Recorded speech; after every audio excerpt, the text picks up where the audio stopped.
H N Chandrashekhar ಅವರು BJP ವಕ್ತಾರರು ಫೋನಲ್ಲಿದ್ದಾರೆ. Sir ನಮಸ್ತೆ.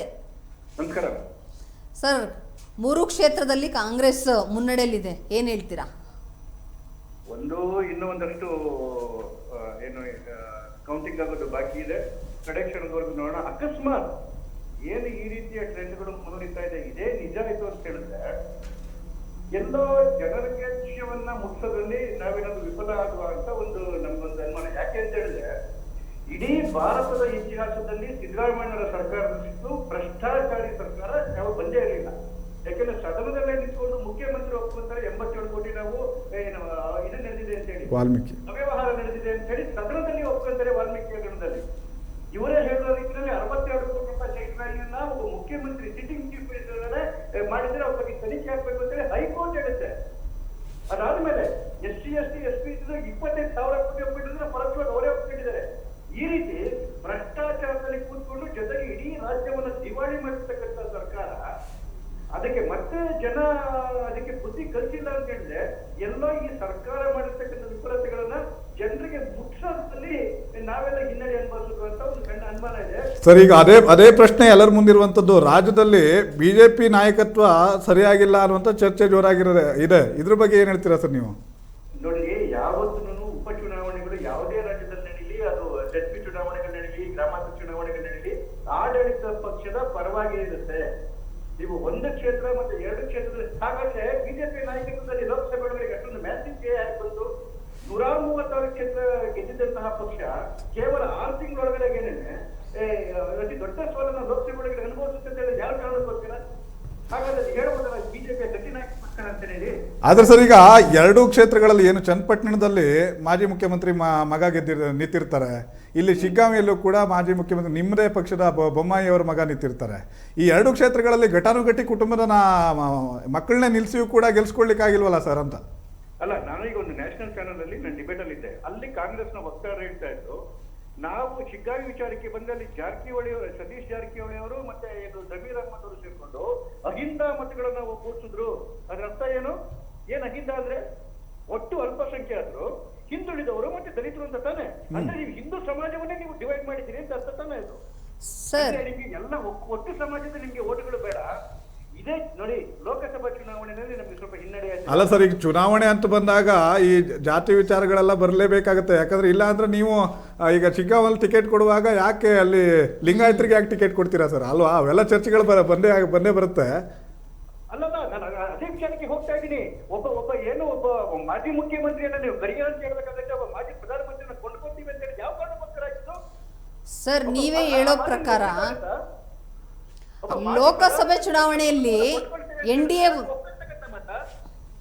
ಹಾಗೆ ನೋಡಿ ಏನಾಗುತ್ತೆ ಅಂತ ಹೇಳಿದ್ರೆ, ಒಂದು ಸಣ್ಣ ಚುನಾವಣೆಗಳಲ್ಲಿ ಒಂದು ಕಾನ್ಸ್ಟಿಟ್ಯೂನ್ಸಿಗಳಿಗೆ ಆ ವಿಚಾರಗಳು ಲೋಕಲಿಗಾಗುತ್ತೆ. ನಾನು ಒಪ್ಕೊಂಡಿದ್ದೀನಲ್ಲ, ಈ ಸರ್ಕಾರ ಮಾಡಿರ್ತಕ್ಕಂಥ ಅನಾಹುತಗಳನ್ನ ಅಥವಾ ಏನು ವೈಫಲ್ಯವನ್ನ ಜನರಲ್ಲಿ ಮುಟ್ಟೋದ್ರಲ್ಲಿ ಎಲ್ಲ ಒಂದ್ ಸ್ವಲ್ಪ ಕ್ಯಾಂಡಿಡೇಟ್ ಆಗಿರ್ಬೋದು ಅಥವಾ ಕಾರ್ಯಕರ್ತರಾಗಿರ್ಬೋದು ಎಲ್ಲ ಒಂದು ಸಣ್ಣ ಮಟ್ಟದಲ್ಲಿ ಹಿನ್ನಡೆ ಆಗಿರ್ಬೋದು. ಬಿಟ್ರೆ ಇದು ಈ ಸರ್ಕಾರಕ್ಕೆ ಏನು ಕೊಟ್ಟಿರ್ತಕ್ಕಂಥ ಕೂಟೊಂದು ಅಂದ್ಮೇಲೆ. ಯಾಕೆ ಅಂತ ಹೇಳಿದ್ರೆ ಇಡೀ ಭಾರತದಲ್ಲಿ ಚುನಾವಣೆ ಆದಾಗ ಹಿನ್ನಡೆ ಆದ್ರೂ ಕೂಡ ಸ್ವಲ್ಪ ಮಟ್ಟದಲ್ಲಿ ಕೇವಲ 6 ತಿಂಗಳ ಚುನಾವಣೆಯಲ್ಲಿ ಎರಡನೇ ಅತಿ ದೊಡ್ಡ ರಾಷ್ಟ್ರ ಮಹಾರಾಷ್ಟ್ರದಲ್ಲಿ ಏನಂತ ರಿಸಲ್ಟ್ ಕೊಡ್ತಾ ಇದೆ? ಕಳೆದ ಚುನಾವಣೆಯಲ್ಲಿ 151 ವಿಧಾನಸಭಾ ಕ್ಷೇತ್ರದಲ್ಲಿ ಲೀಡ್ ಬಂದಿತ್ತು ಕಾಂಗ್ರೆಸ್ ಇದಕ್ಕೆ ಅಗಾಡಿಗೆ. ಇವತ್ತು 55 ಕ್ಷೇತ್ರಕ್ಕೆ ಬಂದಿದ್ದಾರೆ. ಅದ್ರ ಅರ್ಥ ಏನು? ಇಡೀ ಭಾರತದಲ್ಲಿ ಇವರ ಡಿವೈಡ್ ಅಂಡ್ ರೂಲ್ ಪಾಲಿಸಿಯನ್ನ, ಹಿಂದೂ ಸಮಾಜವನ್ನ, ಒಟ್ಟು ಭಾರತೀಯ ಸಮಾಜವನ್ನ ಒಡಗಿರ್ತಕ್ಕಂಥ ಷಡ್ಯಂತ್ರ ಜನಕ್ಕೆ ಅರ್ಥ ಆಗಿದೆ. ಅದಕ್ಕೆ ಅವರಿಗೆ ಬುದ್ಧಿ ಕಲಿಸಿದ್ದಾರೆ. ಇಲ್ಲಿ ಹೇಳಿದ್ನಲ್ಲ, ಇದೇ ಡಿವೈಡ್ ಅಂಡ್ ರೂಲ್ ಒಳಗಡೆ ನಾವು ಇಲ್ಲಿ ಕೂಡ ಸೋಲನ್ನು ಅನುಭವಿಸ್ತಾ ಇದೀವಿ ಅಂತ ನನ್ಗೆ ಸ್ವಲ್ಪ ಜಾರ್ಖಂಡ್ ನಲ್ಲಿ ಕಾಂಗ್ರೆಸ್ ಮುನ್ನಡೆ ಆಗಿದೆಯಲ್ಲ ಸರ್? ಕಾಂಗ್ರೆಸ್ ಮುನ್ನಡೆ ಆಗಿಲ್ಲ, ಅಲ್ಲಿ ಜೆಎಂಗೆ ಮುನ್ನಡೆ ಆಗಿರತಕ್ಕಂಥದ್ದು, ಆದಿವಾಸಿ ಪಕ್ಷಕ್ಕೆ ಮುನ್ನಡೆ ಆಗಿರುತ್ತೆ. ಕಾಂಗ್ರೆಸ್ ನೇತೃತ್ವದ ಮೈತ್ರಿ ಕೂತ್ಕೊಂಡಿರ್ತಕ್ಕಂಥ ಪ್ಯಾರಾಸೈಟ್ ಪಕ್ಷ ಅದು. ಇವರ ಹೆಗಲ ಮೇಲೆ ಕೂತ್ಕೊಂಡಿರ್ತಕ್ಕಂಥ ಪ್ಯಾರಾಸೈಟ್ ಪಕ್ಷ. ಅಲ್ಲಿ ಏನಾದ್ರು ಜಯ ಆಗಿದೆ, ಅದು ಜೆಎಂಗೆ ಜಯ ಆಗಿದೆ. 30 ಕ್ಷೇತ್ರದಲ್ಲಿ ಜೆಎಂ ಮುಂದೆ ಇರ್ತಕ್ಕಂಥದ್ದು, ಅವರ ಬಾಲ ಹಿಡ್ಕೊಂಡು ಬಾಲಂಗೋಚಿಯಾಗಿ ಅದು ಕಾಂಗ್ರೆಸ್ನ ಜಯ ಅಲ್ವೇ ಅಲ್ಲ. ಈಗ ಸರ್, ಮತದಾನೋತ್ತರ ಲೋಕಲ್ ನಾವು ಕರ್ನಾಟಕಕ್ಕೆ ಬರೋಣ. ಇವಾಗ ಏನ್ ಬೈ ಎಲೆಕ್ಷನ್ ಅಲ್ಲಿ NDA ವರ್ಕ್ ಆಗಿಲ್ಲ ಅಂತ ನೀವು ಒಪ್ಕೊಳ್ತೀರಾ? ಅಲ್ಲ, NDA ವರ್ಕ್ ಅಂತ ನಾನು ಹೇಳ್ತೇನೆ. ನಾನು ಎರಡು ಪ್ರಮುಖ ವಿಚಾರಗಳು ನಾಗಿಂದ ಹೇಳ್ತೇನೆ. 2 ಫ್ಯಾಕ್ಟರ್. ಒಂದು, ಪ್ರತಿ ಬೈ ಎಲೆಕ್ಷನ್ಗಳಲ್ಲಿ ಆಡಳಿತ ಪಕ್ಷದ ಏನು ಅಡ್ವಾಂಟೇಜ್ ಜಾಸ್ತಿ ಇರುತ್ತೆ. ಮೊನ್ನೆ ನಡೆದ ಚುನಾವಣೆಯಲ್ಲಿ ಹೇಳಿದ್ರು, ನೀವೇ ವರದಿಗಳು ಮಾಡಿದ್ವಿ ಎಲ್ಲ ಇರೋದು. ಒಂದೊಂದು ಹೋಬಳಿಗೂ 2 3 ಜನ ಮಿನಿಸ್ಟರ್ಗಳು ಹಾಕಿದ್ದಾರೆ ಅಂತ ಹೇಳಿ. ಒಂದು ಹೋಬಳಿಗೆ ಎಷ್ಟು ಮಟ್ಟದ ಹಣ ಹರಿತು, ಎಷ್ಟು ಮಟ್ಟದ ಅಧಿಕಾರಿಗಳು ಕೆಲಸ ಮಾಡೋದು, ಎಷ್ಟು ಮಟ್ಟದ ಮದ್ಯ ಎಲ್ಲ ಹರಿತು. ನಾನು ಈ ಪಕ್ಷ ಆ ಪಕ್ಷ ಅಂತ ಮಾತಾಡ್ತಿಲ್ಲ. ಈ ಮಟ್ಟದ ಒಳಗಡೆಗೆ ನೀವು ಇಡೀ ಮಂತ್ರಿಮಂಡಲವಾಗಿ 3 ಎಲೆಕ್ಷನ್ ಮಾಡ್ತಾರೆ, 3 ಚುನಾವಣೆ ಮಾಡ್ತಾರೆ ಅಂತ ಹೇಳಿದ್ರೆ 3 ದಿವಸದಲ್ಲಿ ಅದನ್ನ ಏನ್ ಎಕ್ಸ್ಪೆಕ್ಟ್ ಮಾಡಕ್ಕಾಗುತ್ತೆ ಬೇರೆ? ಅಲ್ಲ ಸರ್, ಈಗ ಮತದಾನೋತ್ತರ ಸಮೀಕ್ಷೆ ಬರುತ್ತೆ, ಯಾವ್ಯಾವ ಕ್ಷೇತ್ರದಲ್ಲಿ ಯಾವ್ಯಾವ ಪಕ್ಷಗಳ ಕ್ಯಾಂಡಿಡೇಟ್ ಇದ್ರು ಅದೇ ಪಕ್ಷದ ಕ್ಯಾಂಡಿಡೇಟ್ ಈ ಬಾರಿ ಕೂಡ ಗೆಲ್ತಾರೆ ಅನ್ನುವಂಥದ್ದು ಸಮೀಕ್ಷೆ ಹೇಳಿತ್ತು ಸರ್. ಅದ್ಯಾಕೆ ಉಲ್ಟಾ ಆಯ್ತು ಅಂತ? ಅಲ್ಲ, ಸಮೀಕ್ಷೆ ಹೇಳಿದ್ ನಾವಲ್ಲ, ನೀವು ಮಾಧ್ಯಮದವ್ರಿಗೆ ನೀವು ಸಮೀಕ್ಷೆ ಮಾಡಿದ್ದು, ಬಿಜೆಪಿ ಸಮೀಕ್ಷೆ ಅಲ್ಲ ಅದು. ಹಾಗಾಗಿ ಅಲ್ಲಲ್ಲ, ನಾನು ಹೇಳಿದ್ರೆ ಅದು ಮಾಧ್ಯಮದಲ್ಲಿ ನಿಮ್ಗೆ NDA 2 ಅಂತ ಹೇಳಿದ್ರೆ ನಮ್ಗೆ 3 ಗೆಲ್ತೀವಿ ಅಂತ ಕಾನ್ಫಿಡೆನ್ಸ್. ಹೌದು ಹೌದು. ನಾನು ಬೆಳಗಿನ ಡಿಬೇಟ್ ಕೂಡ ಅದನ್ನೇ ಹೇಳ್ತಿದ್ದೆ, 3 ಗೆಲ್ತೀವಿ ಅಂತ ಹೇಳಿ. ಇವತ್ತು ನಮ್ಗೆ ತುಂಬಾ ಶಾಕಿಂಗ್ ರಿಸಲ್ಟ್ ಕರ್ನಾಟಕದ ಮಾತ್ರ. ಹೌದು ಸರ್, ಇವನ್ ನೀವೇ ಹೇಳೋ ಪ್ರಕಾರ ಚನ್ನಪಟ್ಟಣದ್ದು ಎಲ್ಲರಿಗೂ ಶಾಕಿಂಗೆ. ಯಾಕೆ ಅಂದರೆ ಖುದ್ದಾಗಿ ಅಭ್ಯರ್ಥಿನೇ ಹೇಳಿದರು, ನನಗೆಲ್ಲೋ ವೇರಿಯೇಷನ್ ಆಗ್ತಾ ಇದೆ, ನಂಗೆ ಗೊತ್ತಾಗ್ತಾ ಇದೆ ಜಮೀರ್ ಅಹಮದ್ ಅವರ ಮಾತು ಬರದಲ್ಲಿ ಅಂತ ಅವರೇ ಹೇಳಿದರು. ಆದರೆ ಈ ರಿಸಲ್ಟು ಸಮೀಕ್ಷೆಗೂ ವಿರುದ್ಧವಾಗಿ ಬಂದಿದೆ.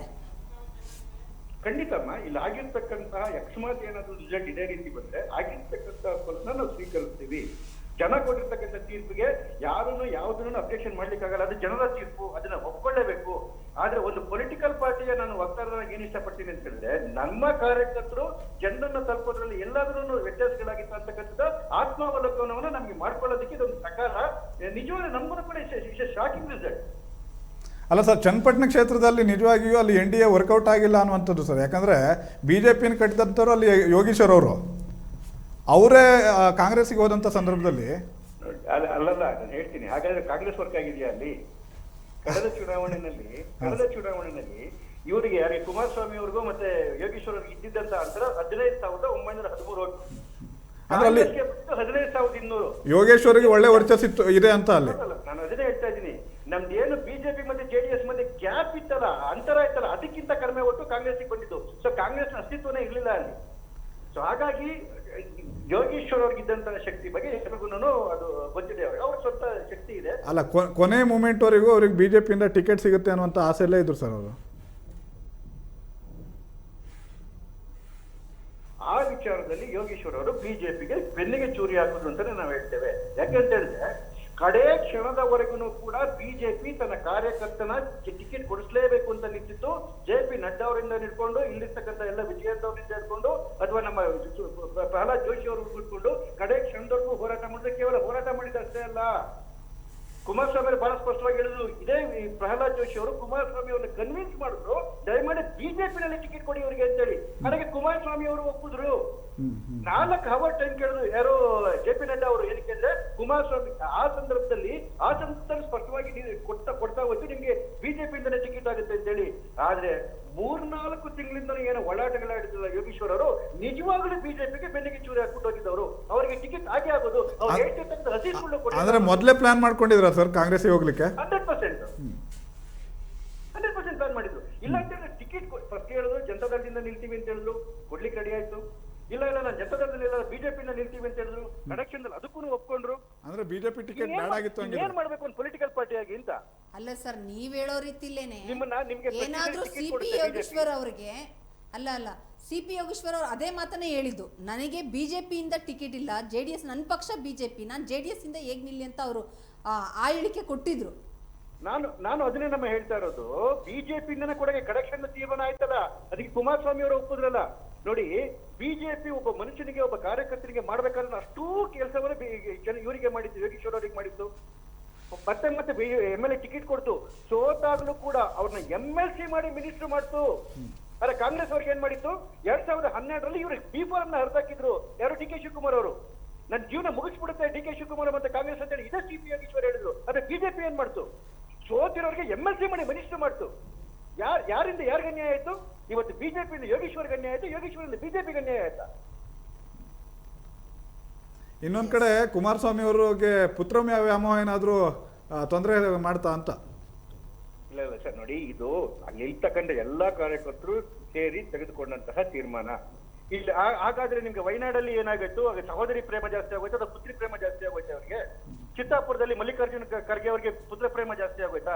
ಹಾಗಾಗೋದಿಲ್ಲ. ನೋಡಿ, ಎಲೆಕ್ಷನ್ ಯಾವತ್ತೂ ಇಂಥ ಟೈಟ್ ಫೈಟ್ ಅಲ್ಲಿ ಯಾವುದೇ ಪಕ್ಷ ನಿಲ್ಲಿಸಬೇಕಾದ್ರೂ ತನ್ನ ಬಿಗ್ಗೆಸ್ಟ್ ಸ್ಟ್ರೆಂತ್ ಅನ್ನ ಅಲ್ಲಿ ಪಣಕ್ಕಿಡುತ್ತೆ. ಹಾಗಾಗಿ ಸಹಜವಾಗಿ ಕಾರ್ಯಕರ್ತರಿಗೆ ಎಲ್ಲರಿಗೂ ಅನ್ಸಿತ್ತು ಅಕಸ್ಮಾತ್ ಇಲ್ಲಲ್ಲ ಅಂತ ಹೇಳಿದ್ರೆ ಜೈ ಮುತ್ತುವರಿಗೆ ಕೊಡ್ಬೇಕು ಅಂತ ಇತ್ತು. ಯಾವಾಗ ಇದು ಈ ತರ ಒನ್ ಸೈಡೆಡ್ ಆಗೋಯ್ತು, ದೊಡ್ಡ ಬ್ಯಾಟ್ಲ್ ಆಯ್ತು, ಹಾಗಾಗಿ ಸಹಜವಾಗಿ ತನ್ನ ಬಿಗ್ಗೆಸ್ಟ್ ಸ್ಟ್ರೆಂತ್ ಅನ್ನ ಬ್ರಹ್ಮಾಸ್ತ್ರವನ್ನೇ ಉಪಯೋಗಿಸಬೇಕಾಗತ್ತೆ. ಅದು ಆ ಪಕ್ಷದ ಇಂಟರ್ನಲ್ ಡಿಸಿಷನ್. ನಾವು ಅದ್ರ ಬಗ್ಗೆ ಕಾಮೆಂಟ್ ಮಾಡ್ಲಿಕ್ಕೆ ಆಗಲ್ಲ ಆಸ್ ಎ NDA ಕಾನ್ಸ್ಟಿಟ್ಯೂಯೆಂಟ್ ಆಗಿ. ಸರ್, ಈಗ ಚನ್ನಪಟ್ಟಣ ಕ್ಷೇತ್ರದಲ್ಲಿ 1,05,000 ಜನ ಒಕ್ಕಲಿಗ ಮತದಾರರಿದ್ದಾರೆ. ಅಲ್ಲಿ ದೇವೇಗೌಡರು ಸಾಲು ಸಾಲು ಸಭೆಗಳನ್ನ ನಡೆಸ್ತಾರೆ, ಹಳ್ಳಿಗಳಿಗೆ ಹೋಗಿ ಪ್ರಚಾರವನ್ನು ನಡೆಸ್ತಾರೆ, ಕಣ್ಣೀರುಗಳ ಸುರಿಸ್ತಾರೆ. ಆದರೂ ಕೂಡ ದೇವೇಗೌಡರು ಅಂದರೆ ಒಕ್ಕಲಿಗ ಸಮುದಾಯದ ಅತ್ಯಂತ ದೊಡ್ಡ ನಾಯಕ ಅಂತೇಳಿ ಗುರ್ಸ್ಕೊಳ್ಳೋರು, ಅವರಿಗೂ ಕೂಡ ಮತದಾರರು ಅವರಿಗೂ ಕೂಡ ಬೆಂಬಲ ಕೊಟ್ಟಿಲ್ವಾ ಅಂತ. ಅಂದ್ರೆ ನೀವು ಒಂದು ಚುನಾವಣೆಯಿಂದ ಒಬ್ಬ ವ್ಯಕ್ತಿತ್ವನಾಗ್ಲಿ ಅವ್ರಿಗಿರ್ತಕ್ಕಂಥ ಶಕ್ತಿನ ನಾವು ಅಂದಾಜು ಮಾಡ್ಲಿಕ್ಕೆ ಆಗೋದಿಲ್ಲ. DK ಶಿವಕುಮಾರ್ ಅವ್ರು ಸೋತಿರ್ಲಿಲ್ವಾ? ಯಾರು ಸೋತಿಲ್ಲ? ನಮ್ಮ ರಾಜಕಾರಣದೊಳಗಡೆ ಎಲೆಕ್ಷನ್ ಸೋಲ್ದೇ ಇರೋರು ಯಾರಿದ್ದಾರೆ? ಹಾಗಂತ ಒಂದು ಎಲೆಕ್ಷನ್ ಸೋತಿದ್ದಾರೆ ಅಂತ ಹೇಳಿ ಅವ್ರಿಗೆ ಒಕ್ಕಲಿಗರ ಮೇಲೆ ಹಿಡಿತಾನೆ ಇಲ್ಲ ಅಥವಾ ಅಲ್ಲ ಸರ್, ಈಗ DK ಶಿವಕುಮಾರ್ ಅವರಿಗೆ HD ದೇವೇಗೌಡರಿಗೆ ಕಂಪೇರ್ ಮಾಡ್ಲಿಕ್ಕೆ ಆಗಲ್ಲ ಸರ್. ಅಲ್ಲಲ್ಲ, ನಾನು ಇವ್ರ ವೈಯಕ್ತಿಕವಾಗಿ ಹೇಳ್ತಾ ಇಲ್ಲ. ಒಂದು ಪೊಲಿಟಿಕಲ್ ಪಾರ್ಟಿ ಲೀಡರು, ಯಾರೇ ಪೊಲಿಟಿಕಲ್ ಪಾರ್ಟಿ ಲೀಡರು ಒಂದು ಚುನಾವಣೆಯ ಗೆಲುವು ಸೋಲೊಂದಿಗೆ ಅವ್ರಿಗೆ ಡಿಸೈಡ್ ಮಾಡಕ್ ಆಗೋದೇ ಇಲ್ಲ. ಹಾಗಾದ್ರೆ ಮಂಡ್ಯದಲ್ಲಿ ಯಾಕೆ ಅಷ್ಟೊಂದು ಮ್ಯಾಸಿವ್ ಆಗಿದ್ರು? ಹಾಗಾದ್ರೆ ಇಲ್ಲಿ ಯಾಕೆ DK ಸುರೇಶ್ ಅವ್ರಿಗೆ ಹೀನಾಯವಾದ ಸೋಲಾಯ್ತು? ಹಾಗಾದ್ರೆ ಅವ್ರಿಗೆ DCM ಆಗಿದ್ಕೊಂಡು ಒಂದು APCC ಅಧ್ಯಕ್ಷರಾಗಿದ್ಕೊಂಡು ಸ್ವಂತ ತಮ್ಮನ್ನ ಗೆಲ್ಸ್ಕೊಳ್ಳಕ್ಕಾಗಲಿಲ್ಲ ಅಂತ ಹೇಳಿದ್ರೆ ಅವ್ರು ಏನಂತ ಹೇಳ್ತೀರಿ ಅವ್ರನ್ನ? Yes sir. ಪ್ರಜಾಶಕ್ತಿ ಟಿವಿ ಜೊತೆ ಮಾತಾಡಕ್ಕೆ ಧನ್ಯವಾದ ಸರ್. ಧನ್ಯವಾದ. ಥ್ಯಾಂಕ್ ಯು ಸರ್, ತುಂಬಾ ಖುಷಿ ಮಾತಾಡಿ. ನಮಸ್ಕಾರ.